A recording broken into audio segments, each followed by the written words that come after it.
Building monuments and expanding borders requires capital. In the ancient world, that capital was extracted through calculated, grueling attrition. By the 6th century BCE, the prevailing blueprint for imperial expansion in the Near East had been perfected by the Assyrians and the Neo-Babylonians. Their methodology relied entirely on total extraction.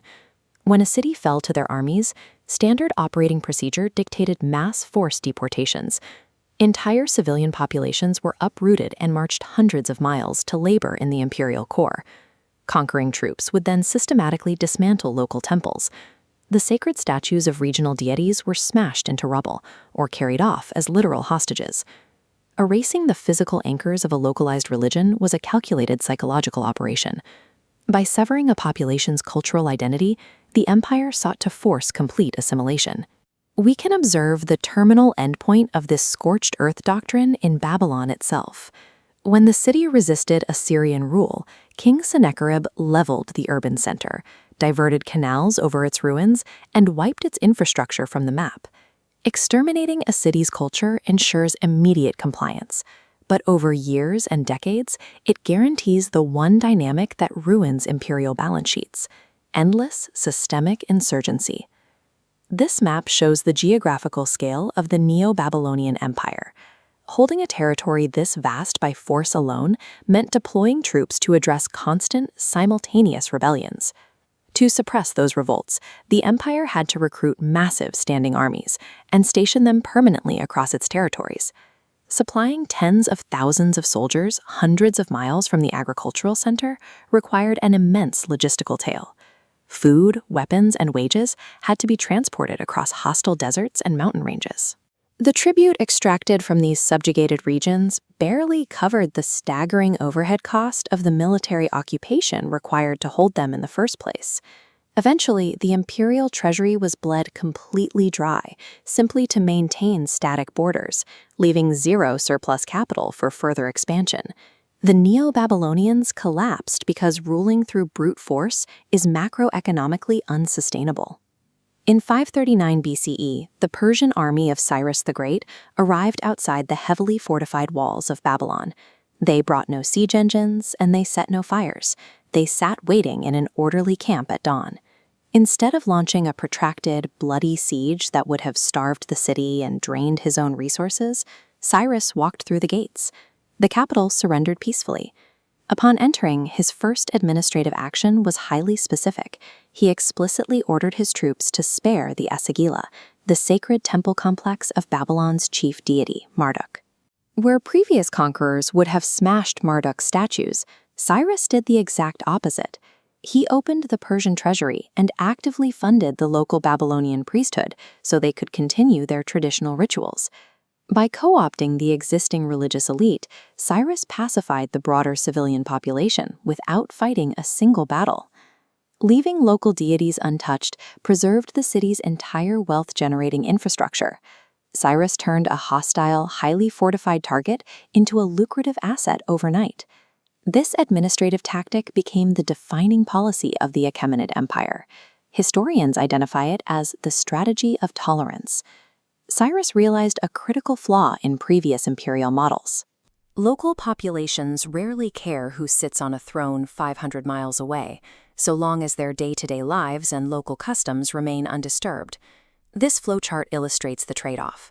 Cyrus granted strict local religious autonomy in direct, non-negotiable exchange for absolute tax compliance and political loyalty.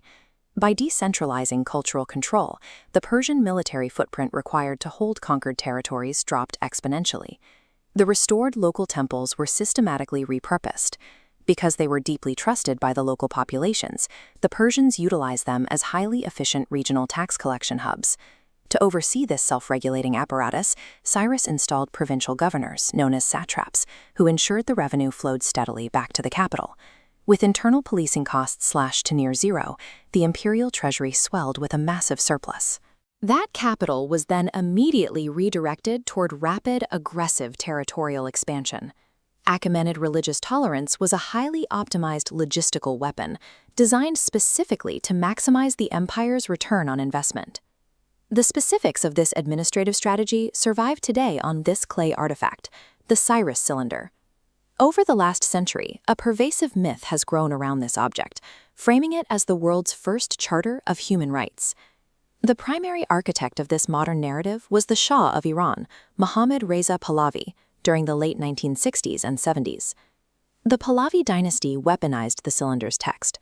They retrofitted ancient Persian history with modern democratic terminology to legitimize their own autocratic rule and project a progressive, enlightened image to Western allies.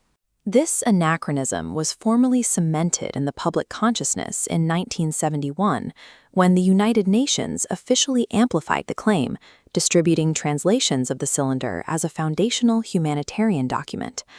Applying modern human rights terminology to ancient imperial propaganda creates a historical blind spot.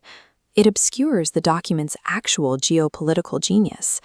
If we actually read the Akkadian cuneiform text on the Cylinder, its true legal and administrative purpose becomes clear. First, it operates as a traditional Mesopotamian foundation deposit, a standard architectural text buried under city walls. Second, the text records a very specific geopolitical action, organizing the massive repatriation of displaced populations to their original homelands. He also details deploying imperial funds to rebuild the specific cult sanctuaries of these exiled groups across Mesopotamia. This animated map illustrates why. Cyrus migrated thousands of people from the imperial core outward to his territory's edges, creating populated buffer states. By restoring their autonomy and funding their temples, he ensured these populations became fiercely loyal subjects on the empire's vulnerable borders. He effectively outsourced the defense of the empire's fringes to local militias, and he achieved it for free.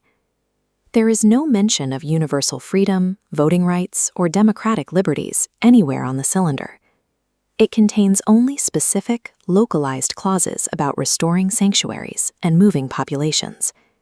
Cyrus the Great built the largest empire the ancient world had ever seen through the cold, brilliant calculation that targeted tolerance is the cheapest and most effective method of absolute control.